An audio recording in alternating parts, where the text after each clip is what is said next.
بلکہ ہمارا مرتبہ بڑھتا ہے۔ میرے امام نے فرمایا اب تو رضا کے نام سے ہٹ جاؤ برے کاموں، وہ دیکھو میرے پلے پر وہ اچھے میاں ہیں۔ اپنے پیر کو وسیلہ بنا کر کے کہتے ہیں، کسی اعمال صالحہ کو وسیلہ نہیں بناتے ہیں، کہتے ہیں اب تو رضا کے نام سے ہٹ جاؤ برے کاموں۔ یعنی میزان کی جب گھڑی ہے، اعمال تولے جا رہے ہیں، تو اس منظر کو پیش کر کے سرکار اعلیٰ حضرت فرماتے ہیں اب تو رضا کے نام سے ہٹ جاؤ برے کاموں، وہ دیکھو میرے پلے پہ وہ اچھے میاں آیا۔ یعنی میرا مرشد آ چکا ہے، اس لیے اب برائیاں ہمارے قریب نہیں آئیں گی، اور ہمارا جو ہے وہ عمل صالح کا وزن تو خود بخود آگے بڑھ گیا، برائیاں ختم ہو گئی۔ یہ مرشد کی عقیدت کا اس قدر اگر اذعان دل میں پیدا ہو جائے، اتنا یقین پیدا ہو جائے، تو یاد رکھیں یہ عقیدت تشنا نہیں رہے گی، یہ عقیدت ضرور برابر ہوگی، یہ عقیدت ضرور آپ کو سرے دلوائے گی۔ عزیزان ملت اسلامیہ، یہ عقیدت ہمیں یہاں بھی کام آئے گی، وہاں بھی کام آئے گی۔ آپ ذرا دیکھیں، میں نے بات کہی کہ ہمارے جو ہے نیاز مندیوں سے ان کے مرتبے کا کوئی تعلق نہیں، جن کے رتبے ہیں بڑے ان کو، جن کے رتبے ہیں سوا ان کو سوا مشکل ہے، وہ ہمارے آواز سے ان کے رتبے نہیں بڑھتے۔ قرآن پاک کی ایک آیت کو میں کوٹ کر رہا ہوں، اس آیت کو آپ سنیں اور اس کی تشریح سنیں، جو کتاب کا نام ہے شان حبیب الرحمن بن آیات القرآن، لکھنے والے حکیم الامت مفتی احمد یار خانعی، بڑے عظیم عالم دین ہیں۔ علماء کرام سے پوچھیں، آپ کی کتاب تو اتنی عظیم ہوتی ہے کہ اسے تو ہر سنی کے گھر میں ہونا چاہیے۔ ایک کتاب آپ نے لکھی ہے جال حق، ہر سنی کے گھر میں اس کو ہونا ضروری ہے، علماء فرماتے ہیں۔ بڑی خدمات آپ کی ہے۔ تو یہ کتاب جو میں نے نام لیا شان حبیب الرحمن بن آیات القرآن، اس میں آپ نے سورہ والضحیٰ کی آیت ہے، اس کی تفسیر آپ نے اتنی شاندار فرمائی ہے کہ آپ سنیں تو روح مچل جائے گی۔ قرآن پاک کی سورہ مبارکہ میں ایک آیت اتری ہے وَرَفَعْنَا لَكَ ذِكْرَكَ وَلَلْآخِرَةُ خَيْرٌ لَكَ مِنَ الْأُولَىٰ، یہ آیت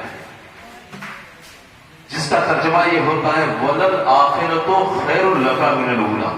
اللہ نے محبوب سے فرمایا محبوب آپ کی آنے والی گھڑی پچھلی گھڑی سے بہتر ہے۔ اب ذرا سا اسی کو میں سمجھانا چاہتا ہوں جو حضرت نے لکھا۔